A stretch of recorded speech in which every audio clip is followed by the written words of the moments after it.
ಮುಖ್ಯವಾಗಿ 2 ಸಾಮಗ್ರಿಗಳಿದ್ರೆ ಸಾಕು. ಯಾವುದೇ ರೀತಿಯ ಪಾಕ ತೆಗಿಬೇಕಾಗಿಲ್ಲ. ತುಂಬಾನೇ ಸುಲಭವಾಗಿ ಈ ಲಾಡುನ ಮಾಡ್ಕೋಬಹುದು. ನಮಸ್ತೆ ಎಲ್ಲರಿಗೂ, welcome back to my channel. ನಾನಿವತ್ತು ಕಡಲೆ ಹಿಟ್ಟನ್ನ ಬಳಸಿ ಚುರ್ಮಾ ಲಾಡು ಮಾಡಿ ತೋರಿಸ್ತಾ ಇದ್ದೀನಿ. ಒಂದು ಅಗಲವಾಗಿರುವಂತಹ ಬಟ್ಲಿಗೆ 1.5 ಕಪ್ ಆಗುವಷ್ಟು ಕಡಲೆ ಹಿಟ್ಟು ಹಾಕೊಂಡಿದ್ದೀನಿ. ಇದಕ್ಕೆ 2-3 ಟೇಬಲ್ ಸ್ಪೂನ್ ಆಗುವಷ್ಟು ತುಪ್ಪನ ಬಿಸಿ ಮಾಡಿ ಹಾಕೊಂಡಿದ್ದೀನಿ. ಇದನ್ನ ನಾವು ಮಿಕ್ಸ್ ಮಾಡಬೇಕಾದ್ರೆ ಮೊದಲಿಗೆ ಕೈಯಲ್ಲಿ ಮಿಕ್ಸ್ ಮಾಡಬಾರ್ದು. ಈ ರೀತಿ ಸ್ಪೂನ್ ಹಾಕಿ ಮಿಕ್ಸ್ ಮಾಡಬೇಕು. ತುಂಬಾನೇ ಬಿಸಿಯಾಗಿರುತ್ತೆ ತುಪ್ಪ. ಹಾಗಾಗಿ ಈ ರೀತಿ ಒಂದ್ಸಾರಿ ಸ್ಪೂನ್ ಅಲ್ಲಿ ಮಿಕ್ಸ್ ಮಾಡಿಕೊಂಡು ಆನಂತರದಲ್ಲಿ ಕೈಯಲ್ಲಿ ಮಿಕ್ಸ್ ಮಾಡ್ಕೊಳ್ತಾ ಇದ್ದೀನಿ. ಎಲ್ಲ ಕಡೆ ಚೆನ್ನಾಗಿ ತುಪ್ಪ ಹಿಡಿಬೇಕು. ಅದಕ್ಕೆ ಈ ರೀತಿ ಕೈಯಲ್ಲಿ ಚೆನ್ನಾಗಿ ಕಿವುಚಿ ಮಿಕ್ಸ್ ಮಾಡ್ಕೋಬೇಕು. ತುಪ್ಪ ಹಾಕಿದ್ರೆ ರುಚಿ ಜಾಸ್ತಿ, ಆದ್ರೆ ತುಪ್ಪ ಇಲ್ಲ ಅಂತ ಹೇಳಿದ್ರೆ ನೀವು ಎಣ್ಣೆ ಸಹ ಬಳಸಬಹುದು. ಇವಾಗ ನೋಡಿ, ಈ ರೀತಿ ಫೋಲ್ಡ್ ಶೇಪ್ ಬಂದ ತಕ್ಷಣ ನಾನು ಇದಕ್ಕೆ ಬಿಸಿ ಹಾಲನ್ನ ಹಾಕೊಂಡು ಮಿಕ್ಸ್ ಮಾಡ್ಕೊಳ್ತಾ ಇದ್ದೀನಿ. 3 ಟೇಬಲ್ ಸ್ಪೂನ್ ಹಾಲು ಹಾಕೊಂಡ್ರೆ ಸಾಕು. ನಿಮ್ಗೆ ಬೇಕು ಅಂತ ಅನ್ಸಿದ್ರೆ ನೆಕ್ಸ್ಟ್ ಹಾಕೋಬಹುದು. ಅದಕ್ಕೆ ಮೊದಲಿಗೆ ಸ್ವಲ್ಪ ಹಾಲನ್ನ ಹಾಕೊಂಡಿದ್ದೀನಿ. ಇವಾಗ ಇದನ್ನ ಒಂದ್ಸಾರಿ ಚೆನ್ನಾಗಿ ಮಿಕ್ಸ್ ಮಾಡ್ಕೊಳ್ತಾ ಇದ್ದೀನಿ. ನೋಡಿ, ಮತ್ತೆ ಒಂದ್ ಸ್ವಲ್ಪ ಹಾಲು ಬೇಕಂತ ಅನ್ಸುತ್ತೆ. ಹಾಗಾಗಿ ನಾನಿಲ್ಲಿ ಮತ್ತೆ 1 ಟೇಬಲ್ ಸ್ಪೂನ್ ಹಾಲನ್ನ ಹಾಕೊಂಡಿದ್ದೀನಿ. ಇದನ್ನ ನಾವು ಚಪಾತಿ ಹಿಟ್ಟೆಲ್ಲ ಮಿಕ್ಸ್ ಮಾಡ್ಕೊಳ್ತೀವಲ್ವಾ, ಅದೇ ರೀತಿ ಚೆನ್ನಾಗಿ ಮಿಕ್ಸ್ ಮಾಡ್ಕೊಂಡು ನಾದ್ಕೋಬೇಕಾಗತ್ತೆ. ಇದಕ್ಕೆ ಮುಖ್ಯವಾಗಿ ಕಡಲೆ ಹಿಟ್ಟು, ಬೆಲ್ಲ ಇದ್ರೆ ಸಾಕು. ತುಂಬಾನೇ ರುಚಿಯಾಗಿ ಈ ಲಾಡುನ ಮಾಡ್ಕೋಬಹುದು. ನೋಡಿ, ನಾನಿಲ್ಲಿ ಚಪಾತಿ ಹಿಟ್ಟಿನ ರೀತಿ ಕಲಸಿ ಇಟ್ಕೊಂಡಿದ್ದೀನಿ. ಚೂರ್ಮ ಮಾಡೋದಕ್ಕೆ ಈ ಹಿಟ್ಟನ್ನ ನಾವು ಎಣ್ಣೆಯಲ್ಲಿ ಕರಿಬೇಕಾಗತ್ತೆ. ಹಾಗಾಗಿ ನಾನು ಈ ರೀತಿ ಚಿಕ್ಕ ಚಿಕ್ಕ ಪೀಸಸ್ ರೆಡಿ ಮಾಡ್ಕೊಳ್ತಾ ಇದ್ದೀನಿ. ಆದಷ್ಟು ಪೀಸಸ್ನ ತೆಳುವಾಗಿ ಮಾಡ್ಕೊಳ್ಳಿ. ಇಲ್ಲ ಅಂತ ಹೇಳಿದ್ರೆ ಕಡಲೆ ಹಿಟ್ಟು ಬೇಗ ಬೇಯೋದಿಲ್ಲ. ಎಣ್ಣೆಯಲ್ಲಿ ಫ್ರೈ ಮಾಡಿದವಾಗ ಬೇಗನೆ ಕ್ರಿಸ್ಪಿ ಆಗಬೇಕು, ಹಾಗೆ ಬೇಗನೆ ಒಳಗಡೆ ಎಲ್ಲ ಚೆನ್ನಾಗಿ ಬೇಯಬೇಕು ಅಂತ ಹೇಳಿದ್ರೆ ಈ ರೀತಿ ತೆಳುವಾಗಿರುವಂತಹ ಪೀಸಸ್ಗಳನ್ನ ಮಾಡ್ಕೊಳ್ಳಿ.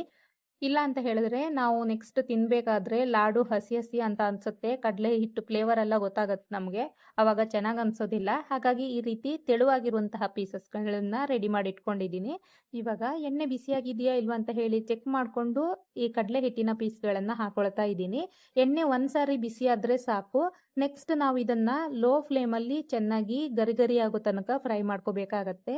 ಇಲ್ಲ ಅಂತ ಹೇಳಿದ್ರೆ ಒಂದೇ ಸಾರಿ ಕಲರ್ ಚೇಂಜ್ ಆಗತ್ತೆ. ಹೊರಗಡೆ ಕಲರ್ ಚೇಂಜ್ ಆಗುತ್ತೆ, ಒಳಗಡೆ ಎಲ್ಲ ಹಸಿ ಹಾಗೆ ಇರುತ್ತೆ. ನಮ್ಗೆ ಇದನ್ನ ಗ್ರೈಂಡ್ ಮಾಡ್ಕೊಳ್ಳೋದಕ್ಕೂ ಸಹ ಕಷ್ಟ ಆಗುತ್ತೆ.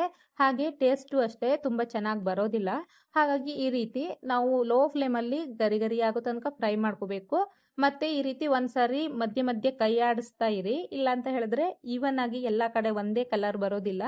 ನೋಡಿ, ಇದನ್ನೆಲ್ಲ ಚೆನ್ನಾಗಿ ಫ್ರೈ ಮಾಡ್ಕೊಂಡಿದ್ದೀನಿ. ಗೋಲ್ಡನ್ ಕಲರ್ ಬಂದಿದೆ, ಹಾಗೆ ಕ್ರಿಸ್ಪಿ ಆಗಿದೆ. ಇದನ್ನ ನಾನಿವಾಗ ತೆಗಿತಾ ಇದ್ದೀನಿ.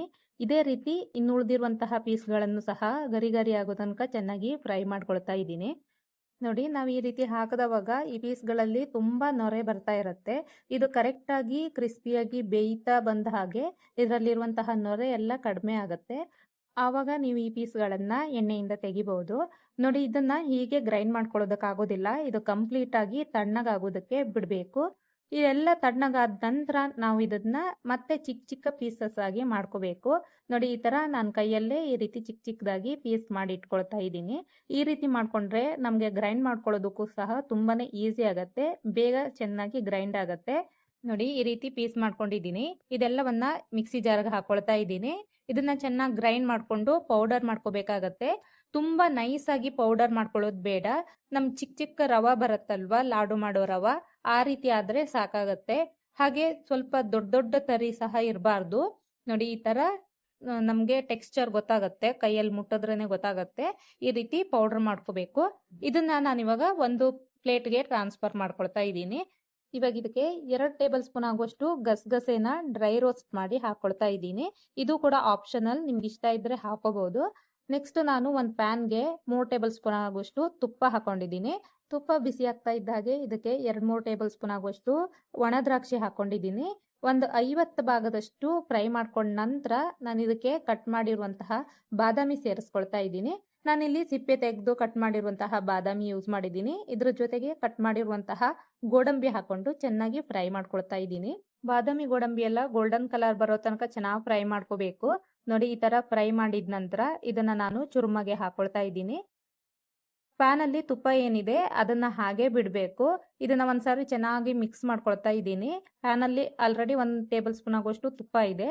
ಅದಕ್ಕೆ ನಾನು 3/4 ಕಪ್ ಆಗುವಷ್ಟು ಬೆಲ್ಲ ಹಾಕೊಳ್ತಾ ಇದ್ದೀನಿ. ಈ ಬೆಲ್ಲದಕ್ಕೆ 2 ಟೇಬಲ್ ಸ್ಪೂನ್ ಆಗುವಷ್ಟು ನೀರು ಹಾಕೊಂಡ್ರೆ ಸಾಕು, ಜಾಸ್ತಿ ನೀರು ಹಾಕೋಬಾರ್ದು.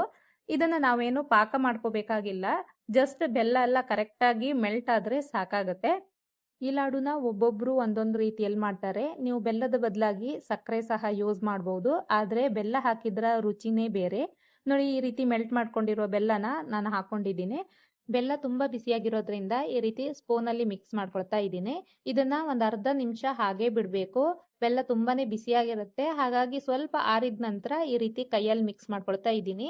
ನಾವು ಈ ರೀತಿ ಚೆನ್ನಾಗಿ ಕೈಯಲ್ಲಿ ಮಿಕ್ಸ್ ಮಾಡ್ಕೊಳ್ಳೋದ್ರಿಂದ ಚೂರ್ಮ ಪೌಡರ್ ಏನಿದೆ ಅದೆಲ್ಲ ಬೆಲ್ಲದ ಜೊತೆ ಚೆನ್ನಾಗಿ ಮಿಕ್ಸ್ ಆಗುತ್ತೆ. ನೋಡಿ, ಇದನ್ನ ನಾವು ಹಾಗೇನು ತಿನ್ಬಹುದು, ಇಲ್ಲ ಅಂತ ಹೇಳಿದ್ರೆ ಈ ರೀತಿ ಲಾಡು ಸಹ ಮಾಡ್ಕೋಬಹುದು. ಲಾಡು ಮಾಡಿಟ್ರೆ ನಮ್ಗೆ ಸ್ಟೋರ್ ಮಾಡಿಡೋದಕ್ಕೆ ಹಾಗೆ ತಿನ್ನೋದಕ್ಕೆ ತುಂಬಾನೇ ಈಸಿ ಆಗುತ್ತೆ. ನೋಡಿ, ಈ ರೀತಿ ಲಾಡುನ ರೆಡಿ ಮಾಡ್ಕೊಂಡಿದ್ದೀನಿ. ಲಾಡು ಮಾಡ್ಬೇಕಾದ್ರೆ ಈ ರೀತಿ ಚೂರ್ಮ ಮಿಕ್ಸ್ ಅನ್ನ ತಗೊಂಡು ಪ್ರೆಸ್ ಮಾಡ್ಕೊಳ್ತಾ ಟೈಟ್ ಆಗಿ ಲಾಡು ರೆಡಿ ಮಾಡ್ಕೊಳ್ಳಿ. ಈ ರೀತಿ ಮಾಡೋದ್ರಿಂದ ಲಾಡು ಯಾವುದೇ ಕಾರಣಕ್ಕೂ ಒಡೆಯೋದಿಲ್ಲ.